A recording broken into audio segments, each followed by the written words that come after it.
Starting today, my husband suggested we move in with my parents. Since they're my parents, it shouldn't be a problem, right? But it caught me off guard. I was shocked and almost cried because he didn't mention it before. Just a few days ago, we said goodbye to my dad at his funeral. He had been sick for a long time. Even though we were still feeling sad from the funeral, my husband packed our things and left our house. He said we were going to a villa my dad left for me. Surprisingly, my in-laws were already there, staying in the villa. My name's Natalie. I'm 33 years old, and I work as a designer. I've been living with Justin, my husband, for 3 years since we got married. My job is going well, and I think I'm a pretty successful designer. I earn enough money to have an apartment in my name. My mom passed away when I was in college, and last year, my dad was diagnosed with cancer. He tried treatment, but it didn't work, and the doctors said we should prepare for the worst. When my mom passed away, I was already living on my own. But my dad always kept in touch, especially after I started working. He was really important to me.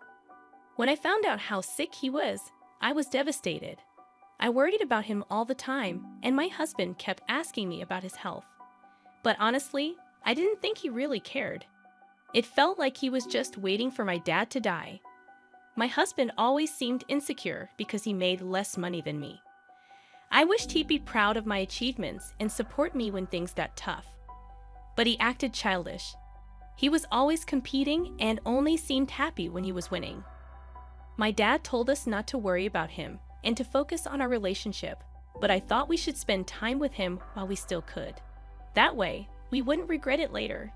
I started to resent my husband more and more. In the beginning of our marriage, he was loving and caring, but his insensitive comments about my dad's illness hurt too much. I couldn't believe how much he changed. My husband works from home, and he said having me around distracts him. So I rented an office and started commuting. Even though I was busy with work and taking care of my dad, my husband didn't help with anything at home. He lived selfishly and didn't care about my feelings. Living with him made me realize how little he understood me, and I felt really lonely. Then my dad died. We had already sold our family home, so I was busy with funeral arrangements.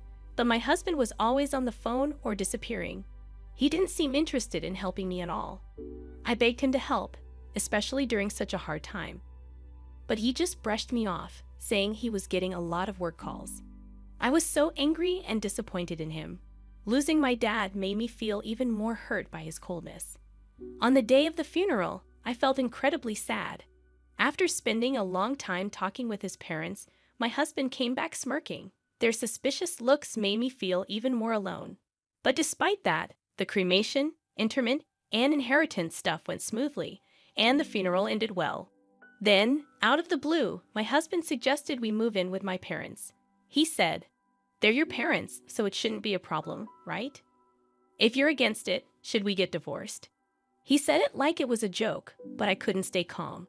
I strongly opposed the idea, especially since we didn't have any extra rooms in our apartment.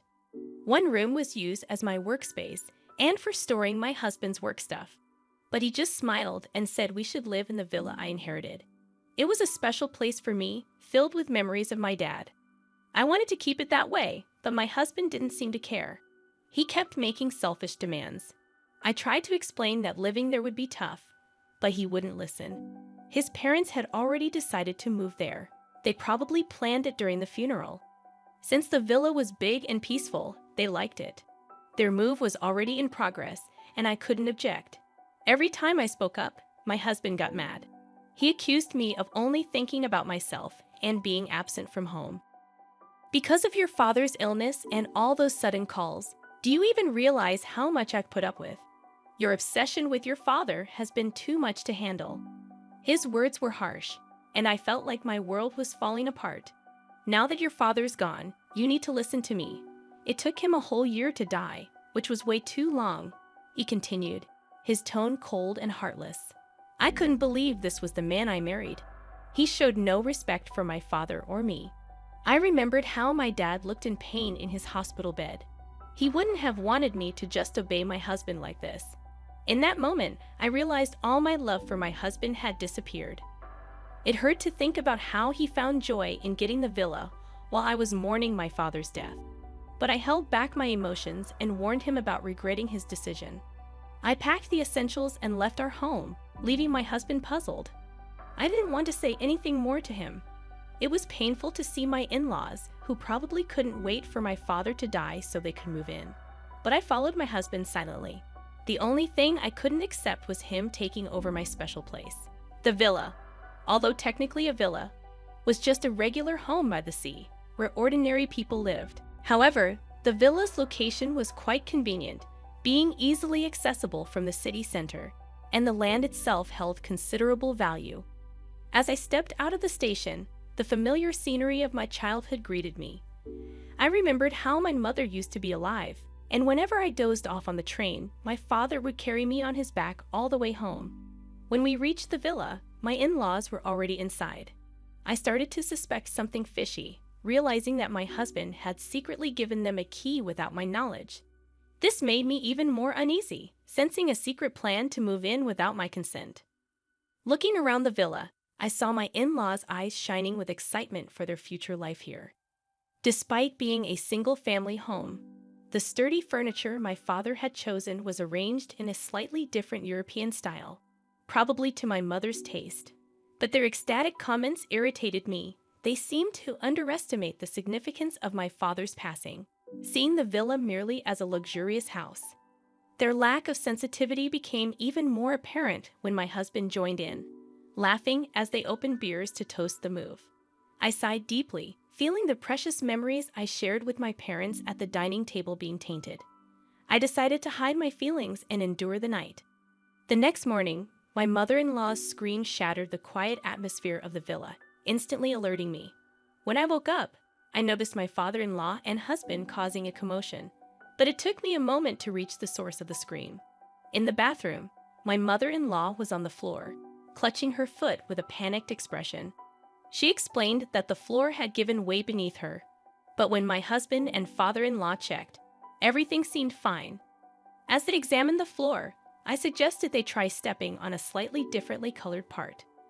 When they did, the floorboard made a sound and slightly sunk, but then snapped back into place when lifted. I explained that it was intentional, part of what my father called a mechanical mansion or a trick house. He was a huge ninja enthusiast, and this villa was his pride and joy. He had installed traps and mechanisms throughout the villa, including floorboards that seemed to collapse but were actually harmless. As someone familiar with the house since childhood, I had no trouble navigating it, but my husband and in-laws, being unfamiliar, were shocked. They hadn't realized what they were getting into by moving here. With our apartment lease canceled and nowhere else to go, they were pressing my husband on what to do next. In the midst of this, both my father-in-law and husband accidentally triggered another trap, causing them to fall. "Please feel free to stay as long as you like," I said, but my tone was more mocking than genuine. They had been so enchanted by the luxury of the villa, ignoring my warnings and showing no interest in my father's hobbies. Now, their oversight was coming back to bite them. Even when I explained the dangers of the traps, they didn't take it seriously. "We'll get used to it," my husband said confidently. "I'll head back to the apartment to prepare for our move," I replied, leaving them in the villa.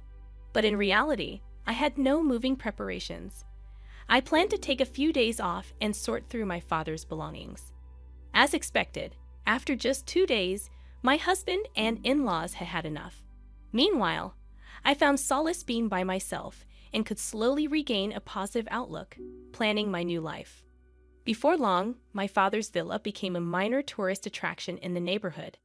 It was regularly featured in local newsletters as the Trick Mansion hidden in a residential area. Reflecting on this, I remembered strangers touring the villa and local children playing there, making it a lively spot.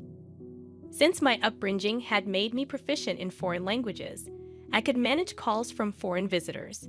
But my husband and in-laws couldn't understand foreign languages at all. Along with the nerve-wracking lifestyle of constantly worrying about the traps, they were overwhelmed by unexpected visitors and handling calls in foreign languages. Exhausted and sleep-deprived, they stumbled back to the apartment. "Why don't we all live in this apartment together? Think about it," I suggested. They had longed for my father's demise to get their hands on the villa, only to give it up in just 2 days. Instead of serving them tea, I handed my husband the divorce papers, already filled out and stamped in my section. There's no way we can live together. If you understand, just leave quickly. I explained with a deep sigh.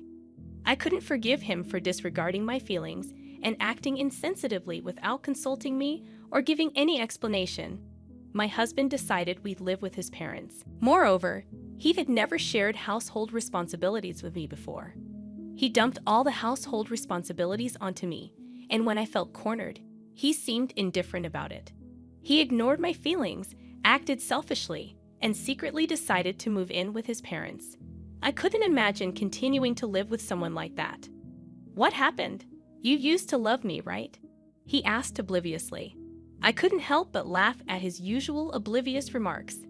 "You think I could love someone who wished for my beloved father's early death and would rejoice when he passed?" I handed him only the divorce papers and drove them out of the apartment. "First of all, this is my apartment. If you have a problem, you should be the one to leave." My husband raised his voice, but I responded calmly, reminding him that the apartment was under my name. They fell silent upon hearing my words. They relied on me financially and didn't have much of their own. However, I had made up my mind to cut ties before their lengthy persuasions began. Neither my husband nor my in-laws had much in savings after being evicted from the apartment and being unable to return to the villa. They now live in a cheap, low-quality apartment and are barely getting by. At first, my husband felt guilty and apologized frequently, but over time, he grew resentful of his parents. Due to their age, they rarely worked, and when they did, it didn't last long. In the end, they exhausted their savings and pension with every move, constantly argued, and became estranged as a family. The walls of the apartment were thin, letting out their daily quarrels. Even when they received noise complaints, they didn't apologize. Instead, they retaliated, causing them to be disliked by their neighbors. They might need to find a new place to live soon. My husband previously enjoyed working from home, but in the current apartment, he didn't have the luxury of a dedicated workspace. Unable to concentrate on his job, his reputation and sales plummeted. Now, he barely gets by with a late-night convenience store job and should consider juggling multiple part-time jobs. The in-laws felt their biggest mistake was letting their son control their decisions. In their frequent arguments, they blamed the villa's traps. "If you had been more responsible, we wouldn't be in this situation," they argued. "You should have checked properly." "Don't blame me now," my husband countered. "I never imagined we'd end up like this because of our son," she said, reflecting on how her parents had always wished to inherit the villa and were overjoyed when her father passed away. I will never forget that after the divorce, I made significant strides in my career as a designer.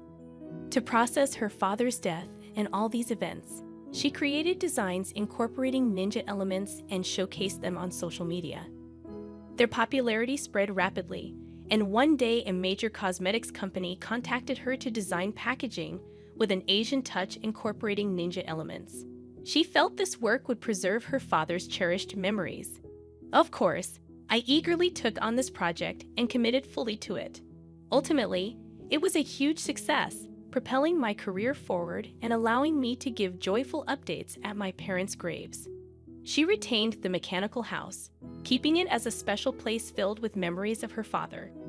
She began organizing tour schedules and, with a little tweaking, turned it into a space where both tourists and local children could enjoy for free. Soon, the house attracted significant media attention, and the income from this exposure helped to defray ongoing costs. Furthermore, online articles about the house were translated into foreign languages, leading to support from international fans. Some of the donations even came from elderly folks who shared my father's passion for ninjas. She remained dedicated to the ongoing upkeep of this magical place. Meanwhile, the mechanical house remained a daily hub of activity, a favorite among local children. Although I lost my father and the inheritance of the villa resulted in my divorce, I feel the gains have been greater than the losses, she reflected.